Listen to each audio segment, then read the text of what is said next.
Food is more than just what's on our plate. It's the places where it's grown, it's the people who grow it, and so much more. Join me, Janice Person, your host, on Grounded by the Farm every other week as we talk about the foods we love. I am in downtown Des Moines today. It's kind of cold, but I got lucky and got to go into a greenhouse. I'm at the Central Iowa Shelter, a place that offers services to the homeless, and they also have an urban farm. It's called Mulberry Farms. And I met these two guys this morning. God love them. They took emails and LinkedIn requests from me out of nowhere because I saw an article about a shelter that has an urban farm that's integrating that into the services for the people that are using it.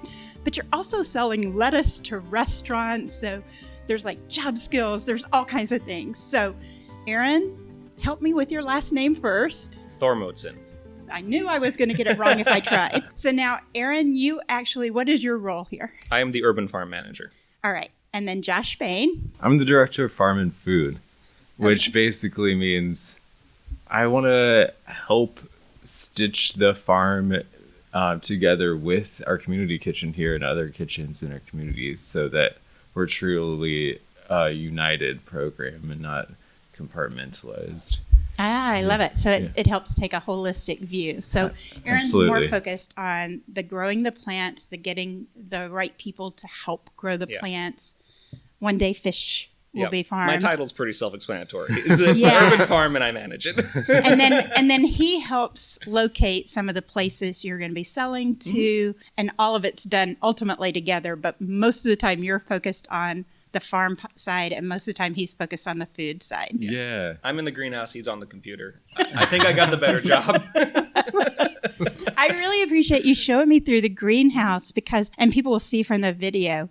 I mean, it's beautiful, like such incredible lettuce. And you've just started selling it to restaurants. So help me understand the path, and I'm not sure which of you is best able to answer, but how did you get to a place where you have a greenhouse and you have the ability to sell to restaurants? Yeah. So this has been, in terms of the more ancient history, I'll have to talk with Melissa. We've been working on this for about 3 years. I joined the project about 1.5 years ago. When I joined, they had the plans ready. They had previously had a geodesic dome. It had proven as a really good space as a training program for folks, for food production to supplement for the kitchen. And they wanted to go larger. They wanted to really up that. The comparison our CEO makes is that, the Goodwill does thrift stores. We're going to do farming. That's what we want to do as our profit center. And so I joined on. We had the designs ready. And then it took about 1 year. So last November is when we did our ribbon cutting. And then it took about another month to really get the insides working because the greenhouse was done, but the guts weren't. So we got everything, the water flowing, got the plants in. We got our first plants in like first or second week of the January of this year. Had our first harvest the first week of February, and we've been running since then. It was really cool. Even when I drove up and was parking, I'm like, there's like seedling trays in the hallways, right? Yeah, we make kind of a statement out of our nursery. And it's not something you necessarily expect in a shelter that's helping people who currently don't have a home to go to. Right? Like, I mean, just from the moment I drove up, it felt different. Although the people who are accessing the services feel very much like the people I see on the streets in any town in America these days, right? Because it's a growing problem. The idea, this shelter is connected to churches, I understand, but a broad group of churches. It's not like... So initially it was founded by 8 churches in the area directly responding to a specific crisis where people died on the street because they were barred from other shelters because they weren't sober. Oh, yeah. And so the low barrier, ethos, comes into our business through and through in so many ways.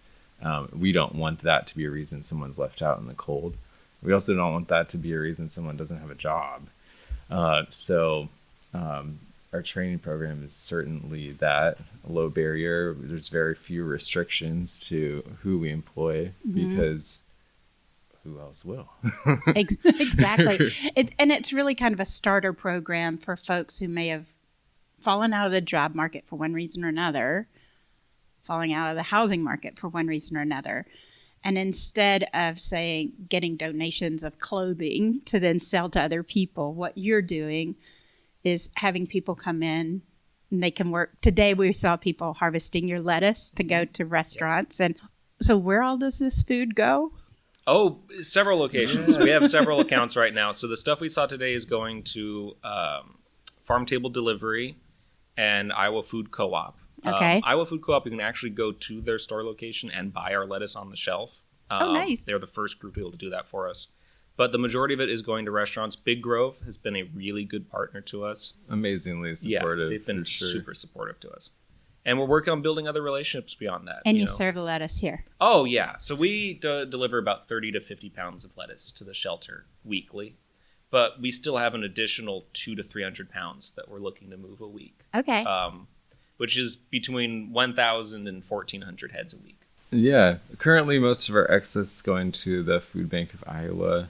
Well, and being Des Moines. being delivered to Eat Greater Des Moines. There's free community fridges. So any amount left over that we don't have a destination for ends up being available for free. Which is fantastic. I know early on, fresh foods were the one thing that people who were accessing food banks didn't have a lot of access to. Right. We've added a lot of coolers to a lot of food banks over the last several years. And now you can actually provide people less packaged food, more whole foods, all that kind of stuff, right? Fresh product, yeah. Yeah. I have so many questions for you guys because it is amazing. So you're on lettuce right now. Yep. You're trying some other things. So what kind of big plans do you guys have for this? Because we talked about fish, we talked about tomatillos. We're So many certainly plans. expanding the biodiversity and diversity of the crop of what we're doing in the greenhouse. But I would think the bigger plan is expanding into the outdoor park. Yeah. So there is planned like a public park space that is basically like a forageable park. So for folks in Iowa, y'all are kind of on the west side of downtown. Is that the way you would? Yeah, 15th and Mulberry. So we're still in the downtown core, but we're before you hit like the Ingersoll drag. We're still in downtown. Yeah. And there's good water availability. You have a decent amount of land in this area. So is this forageable park really close by, or is it attached? When you go out to the parking lot and you see the retention basin along the railroad track, that is our property. So that's 4 acres right there. Okay. And that is where the agri-hood will be. So there will be additional raised beds beyond what we already have. There'll be floating raised beds. So it's a modified like dock component, which has been turned into a raised bed. We will have forageable trees. We will have blackberries and grapes and a hops wall and a walking trail. And people going to be making their own beer out there? Well, as we said, we have a partnership with Big Grove.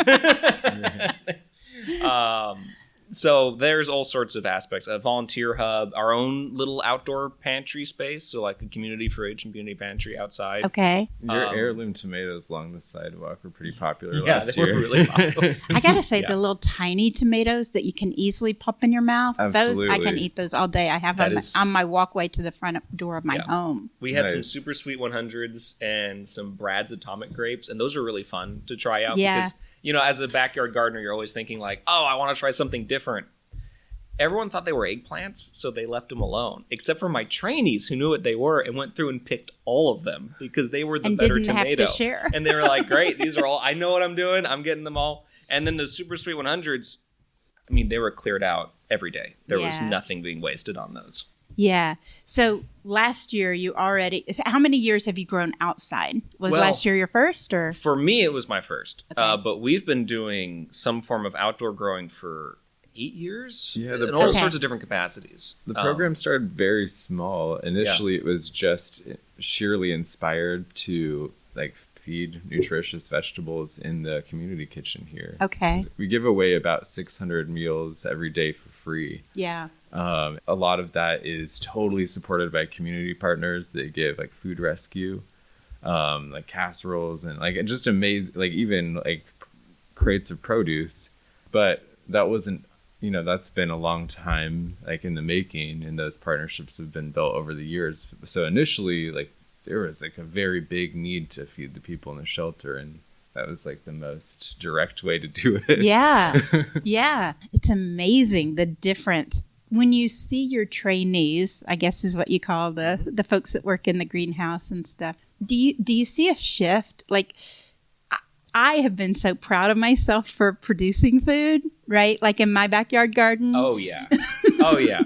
And I think for a lot of people, they haven't had that opportunity. And I think of people who may not currently be housed and all of those kind of things, and like to see the impact of your work. I mean, it gets me a little bit. Well, it was a really interesting experience for me. I had this gentleman I was working with, and he was doing the seating, and he'd done the seating for a couple of weeks. And one day we're heading over to the classroom, which is where the lights are right out front of. And we do a class every Monday and Wednesday in the morning. And we were on the way over, and he sees the trays had sprouted and were growing, and he was like, "Whoa! I seeded those! Like they sprouted!" And the back of my head, I'm farmer brain, I'm like, yeah, if they hadn't sprouted, we'd be in trouble. Like, they needed to sprout. But the folks, their ability to see something they did become productive, become something bigger and better, to go from seeding something to harvesting and eating it all within your job, no, it's very transformative. It's very empowering for the folks. And lettuce is a fast grow. Yes, it's very good at giving you that visual, like, confidence of, like, yes, we are doing something neat here. Because, you take this from seed to being, we've had over a pound-sized heads coming out of the system, of the green leaf. Yeah. So it's very empowering for the folks who are in our programs. And so what are your goals with these folks? Like, do you have like to get them housed? Yeah, I mean, like what is the plan? Like, how often are you trying to get new people in? And I mean, because I'm going to assume there's a lot of homeless in Des Moines, just like there's a lot of homeless everywhere else. Yes. And so how do you service the broader community of them? Like, do you have different kinds of jobs, or what is it? Absolutely. That's an excellent and really complicated question. Every person that comes into here has their own story and their own needs. And in my program specifically, I try to really tailor it around whatever situation they're in. And if I was trying to generalize it, you're going to have folks who lost their housing for some reason. And by the way, we're a housing first facility. So the job training program is only meant to help somebody get back into housing, right? That's the intention of it. Yeah. Some folks, they don't qualify for Social Security. They don't qualify for any government benefits. They are looking to get back into work. They want to get back to work.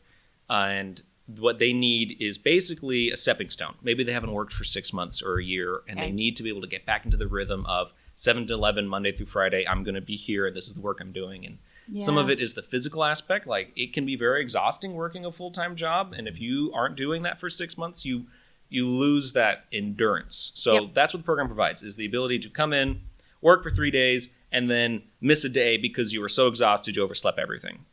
That's sort of one group.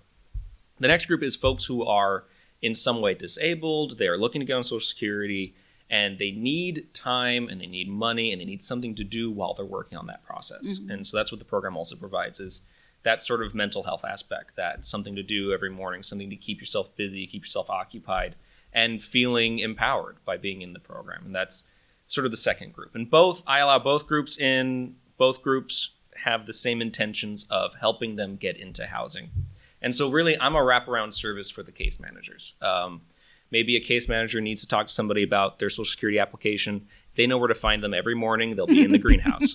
And it's one of the most difficult parts of being a case manager is finding the person, right? Yeah. Because everything is time sensitive. If it takes you a week to find the person again, they may have lost their chance for that housing. Yeah. So being able to have somebody there consistently who's working, who I can contact, I can also reach out about, it's all wraparound for the housing first model. Okay. For sure. And then as an organization as a whole, we actually have other job training programs. So Central Iowa Shelter and Services has the janitorial and maintenance training program. We also have a culinary kitchen training program. Oh, so it all works, like the entire shelter can also be a work program. Yeah. Everything you're doing. So yeah, absolutely. Some people may really love the farm aspect, and other people may go, but man, I am wicked at dicing carrots. For sure. And then we have people change courses too, and they see, actually, I really want to try that job over there in the farm. That greenhouse looks Other like... people seem to have fun over there, or they seem to really enjoy it. For sure. Well, and I've had people in the program be like,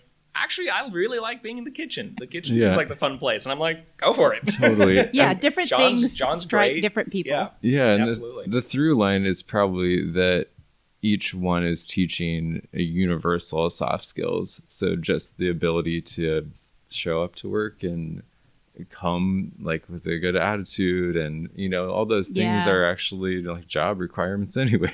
Yeah, and fill in gaps in resumes, right? A lot of folks, a lot of companies don't want to hire somebody who hasn't been working. Yeah, for so long or whatever. It could be 6 months, it could be a year. There's just a gap. Just a gap, any sort of gap. But by hiring them, we intrinsically make them more valuable to another employer, and that is really helpful to the folks here. And they have a here. recommendation they can get that's Exactly. correct. Yep, exactly. And that helps the folks here that help with specifically employment placement. What we have a case manager here that does the placement of folks who are in general, in the day room, who are just sleeping here or on the streets, or also in our training programs, helps them get into some sort of employment. Absolutely. Some of our community partners too that are restaurants that buy our lettuce are now also restaurants that hire people from our kitchen program or from the farm. And so, really the unity within the community is starting to, all those connections are starting to be created. And, one thing isn't just one function. It seems like there's multiple facets for it. Yeah, it's such a different model from what I know as shelters, right? So often the shelter doesn't give you something to do there. Right. Like it's just taking care of your immediate needs of shelter. Well, since we are a low bar shelter, really the bigger idea there is that we are creating sobering moments. A lot of people, they medicate because they're in a really tough situation, or they're in physical distress or emotional distress. And to give layers of activity and stability and community are all designed to, or even a hot meal, give people that chance to just be take a present breath with their new situation. Relax for a minute. Actually, I get to see people every day that care about me, and I've got a hot meal. Smile when they see me. I've got something to do that I enjoy doing, and suddenly, life isn't so bad anymore. It's got to be incredibly rewarding to work in an environment like this, but I assume there are some pretty big challenges too. So we were discussing even how do you're hand pollinating any of the crops right now that you're trying. And even the idea of getting pollinators in there could be a little bit difficult for some people to face, including me, who's talked about my bee allergy, right? And I've really worked hard on it, so I can be around them because I work in agriculture, so I had to, right? And I've even gone to bee boxes and done all the gear. But so what are the big challenges for you? Is it on the agricultural side, or is it getting the funding to get to the next level, or where are the biggest challenges in this program? Because it sounds so awesome. I'd say both for sure. I would say funding is the biggest. Lettuce is a very forgiving plant. Hydroponics is, especially the systems we're using are really well known and well tested systems. Getting the money together to fix the problems that occur, getting the sort of continued funding to make things happen, getting enough labor in to manage on sort of a larger scale, sort of our expansions. That is where a lot of our difficulties come from. Yeah, we're still a couple million away from our goal for the groundbreaking of the AgriHood, the No Barrier Community Park. Just a couple million. So just a couple million away. But the intention there is for it to be a mainstay in the community, and that there's fruit trees that mature for generations to come. People can come and gather, and also, they don't even have to be employed with us or in shelter to get food. It's a public park. It's a public park, right? Absolutely. If I want to come pick something, I can too. Yeah. And so, that's a bigger goal right now that we have. But, our programs themselves take ongoing maintenance as well. The farm is meant to drive some revenue that supports the shelter as a whole. Okay. All proceeds. Leafy greens go to are an doing expensive item for, purchasing leafy greens is probably a pretty good way to go. Yeah. Because you guys have a lot in a little space. Yes. Like, you have a lot more in the same amount of space as I see on a farm, right? Because you have multiple levels. And... Yeah, we're a higher density and a faster turnaround than like in the ground growing, which provides us a lot of product to move, which is a wonderful problem to have. But that's what we're really working on, just trying to find places for that product to be moved to. You know, more vendors, more people to sell to. Oh, yeah. We're always so excited about new community partners. We've got just yesterday, St. Kilda's and Valley Junction agreed to on the spot, he was great. Chef Jose was A+.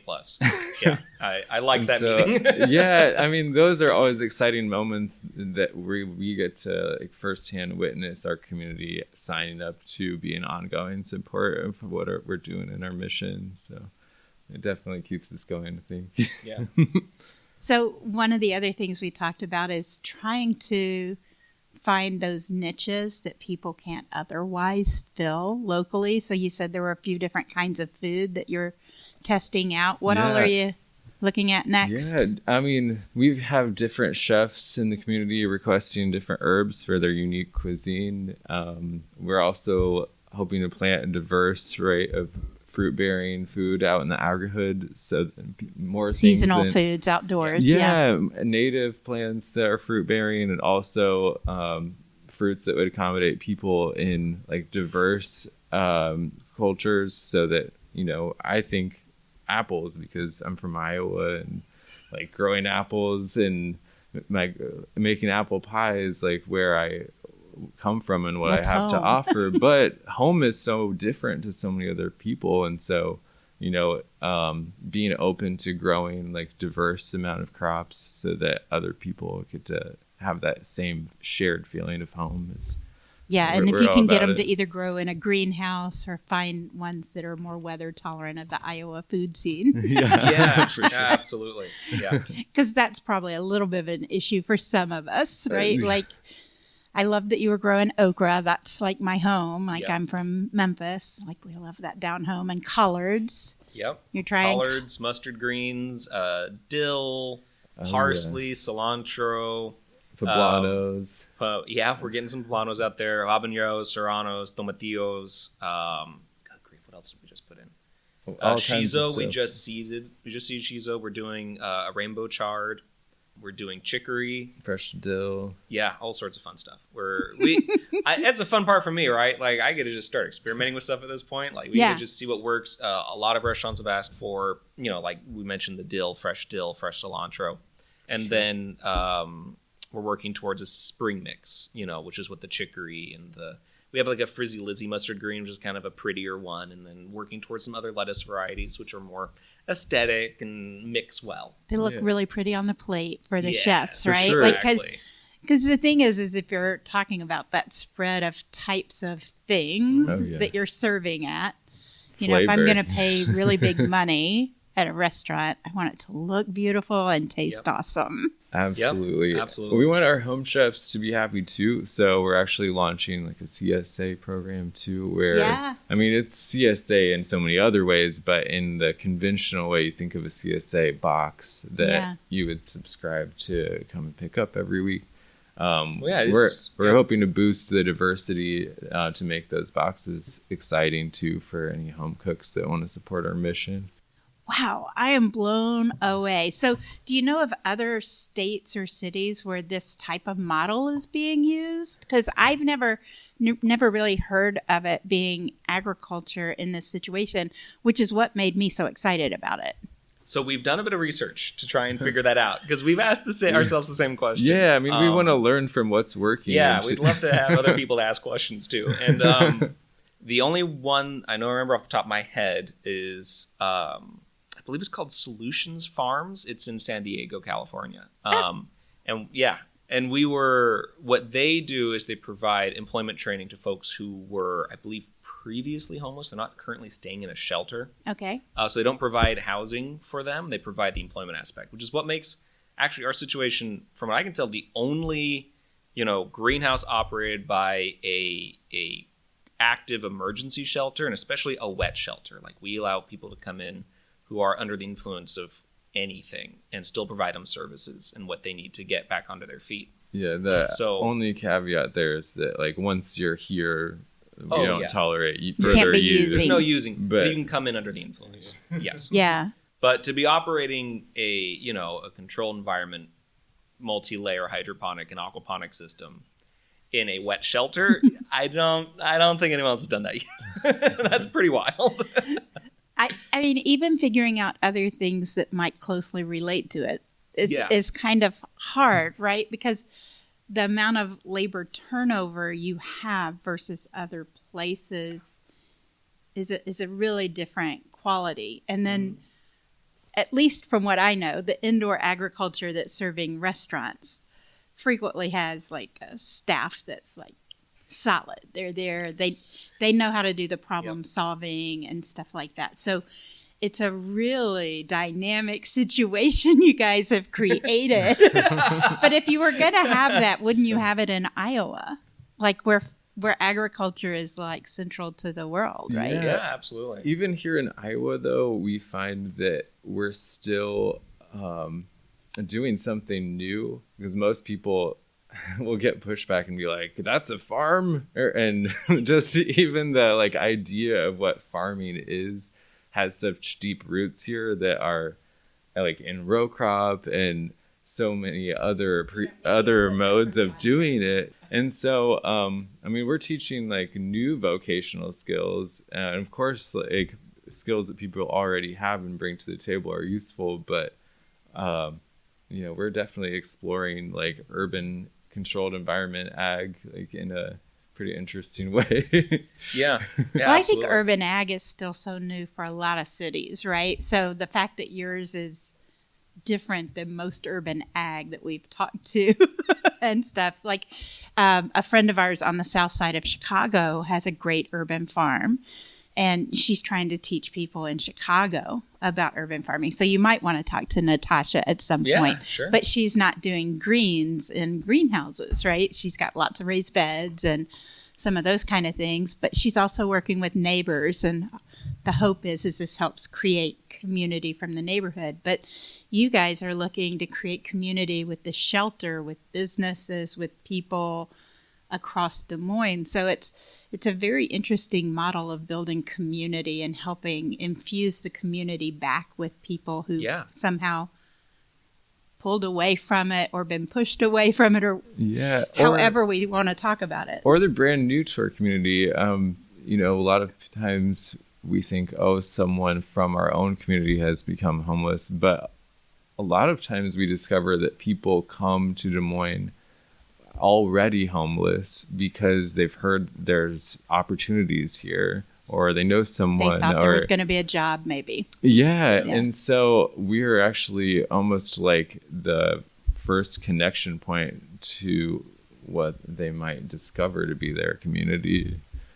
Well, and I think the community building aspect is really powerful. My background being in controlled environment ag and urban ag, like I've seen, we're talking about like difficulties we've had. I've seen a lot of potential for solutions in regards to, one of the biggest issues in urban ag is labor. Finding people who'll show up, who'll do the dirty work, who will get the garden hose out and really create a clean and a visually acceptable space for the people who are living around the community, the urban farm or community farm. The folks here want to be doing that. That is the work that they are living for. And so kind of connecting the two together provides a real community space in which folks who want to do that work are able to and get what they want out of it. And then people that need the food, people who are managing those community farms, can also get that aspect. And that's something we've been trying to build out as we work with groups like Oak Ridge in terms of creating community farms outside of here to provide that extension from learning about urban farming and community agriculture within our greenhouse and within our raised beds, and making that applicable to the community around us. And it's that labor training also. It's really hard finding people that have worked on a hydroponic system in any capacity, right? So to have a training program in Iowa that's just cranking out people who understand what an NFT system is, to understand how to turn the valve off and pull the pipes out and how to harvest a head of lettuce properly and bag it. I mean, that's Yeah, the people you had working in there today needed very little instruction, and in fact were going, "Hello, you're in my way. Move, please." Yes. Stop talking to the girl with the camera and get out of my way. Yep. The folks I have the pleasure of working with are some of the most ambitious, hardworking, and productive people you'll ever meet. And they look like they're having fun too. Yep. Which is good. Absolutely. The pride of a job. I think a lot of people in agriculture have that deep sense of pride in their job. And although I was only there briefly, it seemed like all of the people working in the greenhouse had that similar kind of excitement. Absolutely. And commitment to getting it done. And then they had the break time coming up, right? Yep. So, like every place else, people need a break. Oh, yeah. Yep. And I provide total leniency on breaks. I mean, my two folks, I know they're out there. They're getting their work done. I mean, they're honestly probably already done. I need to go check on them. But we hire in folks that have disabilities, whether they are a disability that they can actually get Social Security for or one that they can't.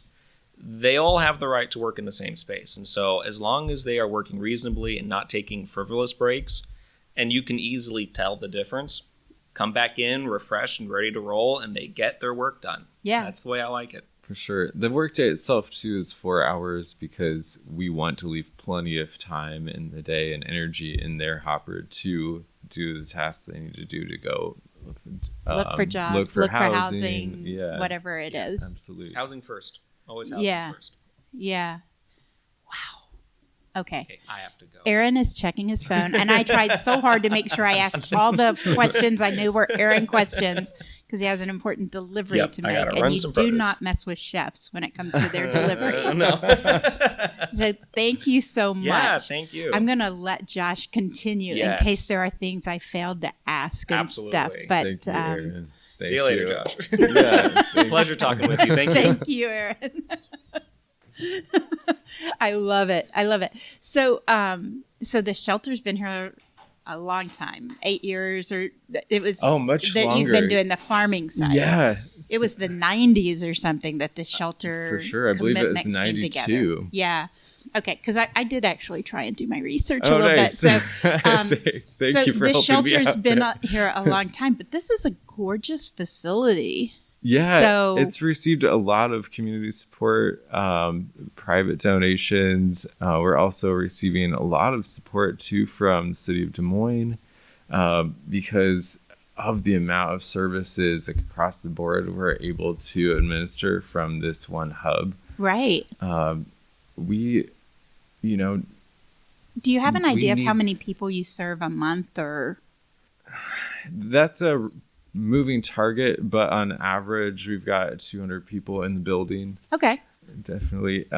We also give away free meals to youth under 18 at about 5 different meal sites across the city right now, too. So additionally, there's probably another 100 kids that receive a free meal every day outside these walls, because this is a 18 plus shelter. Okay. And so, we still see the need for almost those homelessness prevention efforts. Yeah. So I would say like the biggest thing that we face here is getting the community support, really support from all sides to administer those services, because we accept people that are suffering from mental illness, and a lot of times unless they're hospitalized, like where else do they go? And so we're really eager to be a haven. And, that takes support of all kinds. Yeah, I can imagine. And the staffing here, first off, seemed like the nicest people everywhere I went. But but you've got a really wide set of skills and educational backgrounds and sort of focus on the job. Absolutely. Yeah, we have very educated case managers. We've got plant scientists like Aaron. We've got chefs. Yeah, you name it. But it definitely takes a village. I love it.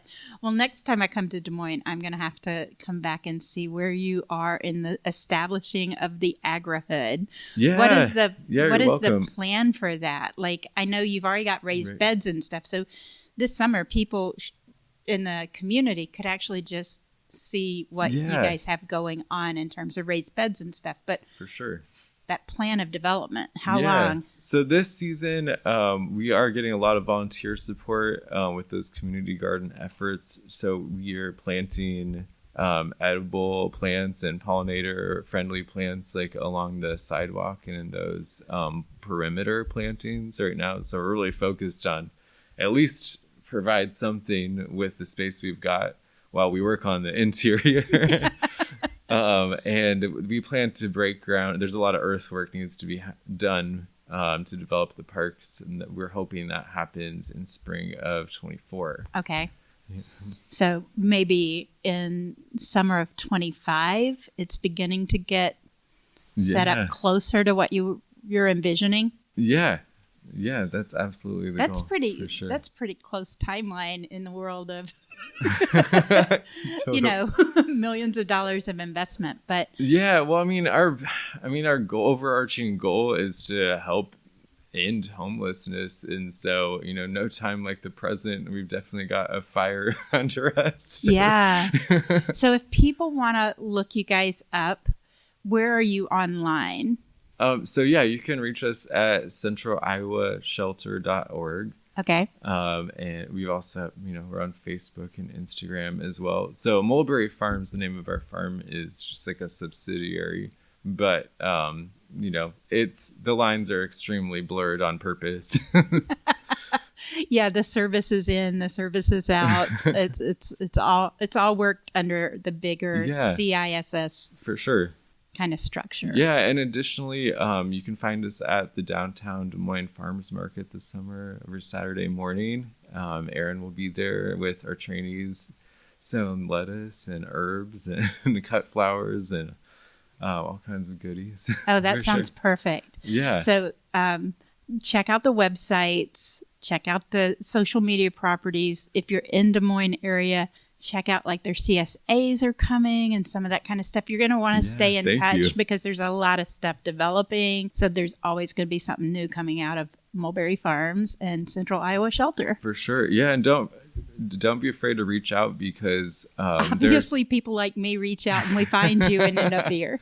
So our community garden, we already have a huge space that's already accessible and usable with the raised beds and planters that we'd love community support to come in and schedule a time to get their hands dirty. And that volunteer effort really makes a difference. I mean, and it gives you the pride of contributing to your community, right? Like this is something that's serving all of Des Moines and this part of Iowa. Yeah, absolutely. So you can come down, bring either send donations, bring money, but also sweat equity on some of these weekend days or weekdays where you're building more beds and things like that. It's a perfect way to give back. Yeah, absolutely. And I mean, beyond just our Central Iowa location, this business is being modeled in other places in rural Iowa. And so we're hoping to model that vocational training, job training, farm jobs, and shelter in tandem in other places too. And so we're, the involvement is unlimited. We're eager to have new partnerships and new people pitching in. I love it. Thanks so much for having us. I can't wait to share this on the website and get more people familiar with this. And I hope that it drives people in other communities to give some thought to the way maybe they could do something like this in their own community, because so many of us are experiencing large numbers of people who are currently homeless. And it's just... it felt incredible walking through here today and stuff, and seeing people who are knowing they're making a difference. It's very uplifting as opposed to what some people might think of, shelters for people who don't currently have a home. That's awesome to hear. Yeah, we're glad you feel welcome, and we hope that the feeling's shared for sure. Thanks again for having me, Josh. Yeah, thank you. If after that you, like me, kind of want to help them with their mission, Go to centraliowashelter.org. There's a clear donate page. You can mark it as you want to contribute to the kitchen, the greenhouse, the roof overhead, general, the amounts. They also have Amazon wish list. I'm going to have lots of links in the show notes and on the website groundedbythefarm.com. And I hope this really spurs some ideas. Thanks so much for listening.